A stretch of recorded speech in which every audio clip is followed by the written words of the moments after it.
Samantha had always been one to chase adventure. So, when the opportunity to study abroad in Italy came up, she didn't hesitate. Florence, with its rich history, art, and culture, was a dream come true for a girl who had grown up with a fascination for Renaissance art. When she arrived, the city immediately captivated her: the narrow cobblestone streets, the majestic Duomo rising above the rooftops, the smell of fresh pastries wafting through the air.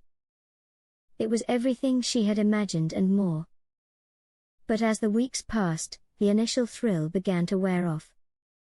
She loved her classes, but there was a nagging feeling that she wasn't experiencing the real Florence.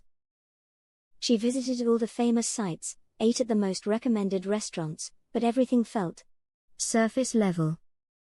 She wanted more than just a tourist's view of the city. She wanted to see Florence through the eyes of someone who had lived and breathed its history. One day, after a particularly exhausting lecture on the nuances of Michelangelo's works, Samantha decided to take a detour on her way back to her apartment. She wandered through the less crowded streets, letting herself get lost in the labyrinth of alleyways.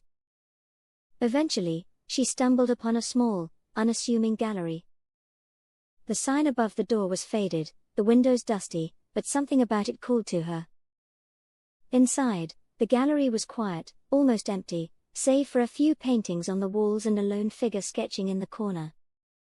Samantha's curiosity got the better of her, and she approached the artist, who was so engrossed in his work that he didn't notice her at first. "That's beautiful," she said softly, not wanting to startle him. The young man looked up, surprised, but then smiled. "Grazie. It's just a quick sketch. I'm Marco, by the way." "Samantha," she replied, offering her hand, which he shook warmly. "I'm studying art history here for a semester. What about you?" "I'm an art history major at the university here in Florence," Marco explained, putting down his pencil. "This gallery is one of my favorite places to escape to when I need inspiration. It's not well known, but it has some incredible pieces." Samantha's interest piqued. "I've been looking for places like this. I've seen all the big tourist spots, but I feel like I'm missing the real essence of the city." Marco's eyes lit up. "If you want, I could show you around. Florence has so much more to offer than just the famous landmarks. There are hidden gems everywhere, places only the locals know about." And so, what began as a chance encounter turned into a friendship that would shape the rest of Samantha's time in Florence. Over the next few weeks, Marco introduced her to a side of the city that tourists rarely saw. He took her to tiny trattorias where the pasta was handmade by grandmothers who had been cooking there for decades. They explored hidden courtyards adorned with ancient frescoes, visited small churches with paintings that rivaled those in the Uffizi, and wandered through the bustling markets where locals haggled over fresh produce and flowers. One evening, as they were walking along the Arno River, Marco turned to Samantha with a smile. "I know a place where you can see the most incredible sunset. Interested?" Samantha nodded eagerly, and they made their way up to a hill just outside the city. As they reached the top, Samantha gasped. Below them, Florence spread out like a painting, the golden light of the setting sun casting long shadows over the terracotta rooftops. "It's beautiful," she whispered, feeling a sense of peace settle over her. "This is where I come to think," Marco said quietly. "Whenever I need to clear my head, I come here. It reminds me of why I love this city so much." They sat in silence for a while, simply taking in the view. As the sun dipped below the horizon, the sky turned shades of pink and purple, and the first stars began to appear. Samantha turned to Marco, her heart full. "Thank you for showing me all of this. I feel like I finally started to understand what makes Florence so special." Marco looked at her, his expression serious. "I'm glad. I've enjoyed spending time with you, Samantha. More than I expected." There was something in his voice, a hint of something deeper, that made Samantha's heart skip a beat. She had grown fond of Marco, his easygoing nature, his passion for art, the way he made her feel at home in a city that was so far from her own. But she hadn't allowed herself to think beyond the friendship they had built. "I've enjoyed it too," she replied softly. As the weeks passed, their bond grew stronger. They spent almost every day together, whether exploring the city, attending art exhibits, or simply sitting in a cafe, talking about everything and nothing. The more time they spent together, the more Samantha found herself drawn to Marco. It wasn't just his knowledge of art or his deep connection to the city, it was the way he made her feel seen, understood in a way that few others did. But as the end of the semester approached, a sense of unease began to settle over her. The thought of leaving Florence, of leaving Marco, became harder to ignore. They hadn't talked about what would happen when she returned to the US, but the unspoken reality hung between them, growing heavier with each passing day. One night, after a particularly fun evening out with Marco and his friends, Samantha found herself unable to sleep. She tossed and turned, her mind racing with thoughts of the future. Eventually, she gave up on sleep and decided to go for a walk to clear her head. As she stepped out into the cool night air, she was surprised to find Marco sitting on the steps of her apartment building. "Couldn't sleep either?" he asked with a wry smile. Samantha shook her head, sitting down beside him. "There's just a lot on my mind." "Me too," Marco admitted.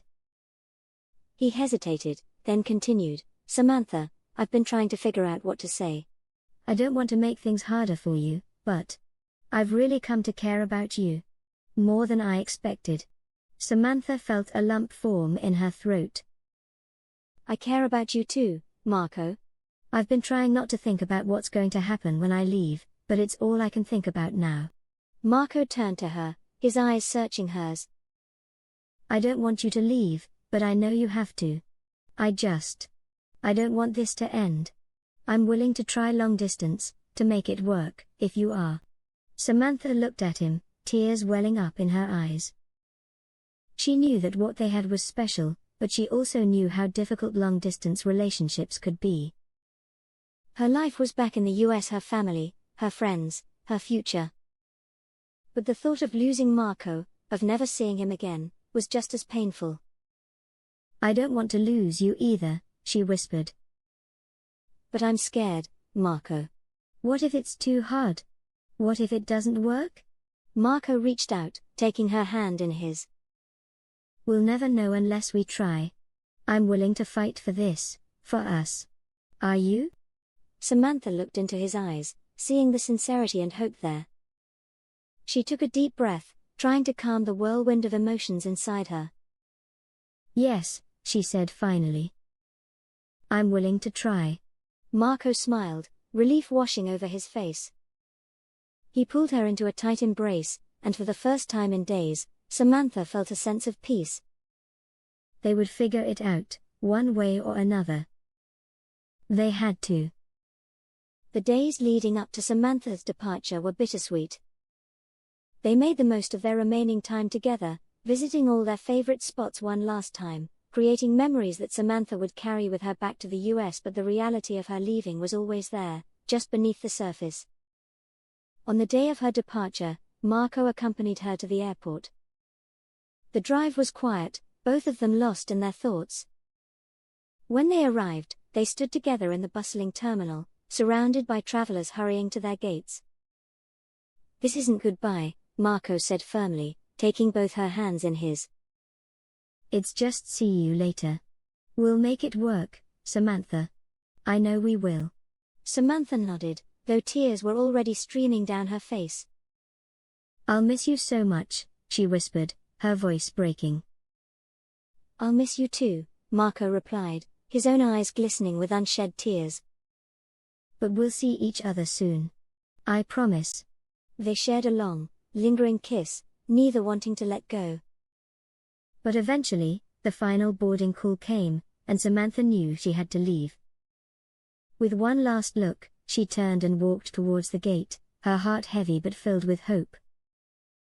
As the plane took off, Samantha looked out the window, watching as Florence grew smaller and smaller until it was just a speck on the horizon. She thought of Marco, of the memories they had made, and of the uncertain future that lay ahead. But despite the sadness of leaving, she felt a sense of determination. They would make it work. They had to. Back in the US, life quickly resumed its usual pace. Samantha threw herself into her studies, reconnected with friends and family, and tried to adjust to life without Marco by her side. They talked often, long phone calls, video chats, and countless text messages. It wasn't the same.